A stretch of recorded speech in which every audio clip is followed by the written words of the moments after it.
Anyway, the chat understands this is an argument from incredulity.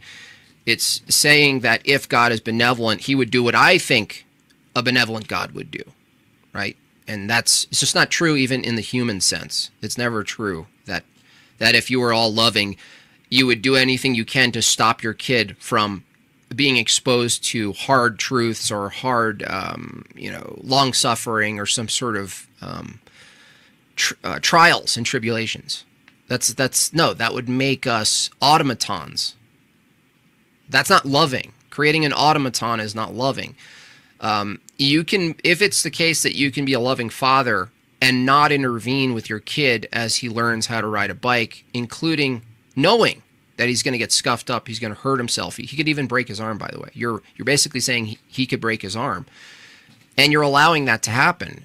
Now, that argument is basically no. If you had the power, you would skip all of that. Well, no, that wouldn't be loving, as Aquavitae says, because creating automatons removes free will. And even from a human-centric, even a secular position of, some violation of autonomy, that's still consistent. I don't really argue fully autonomy as the good, but if you remove free will, there's no such thing as good and evil.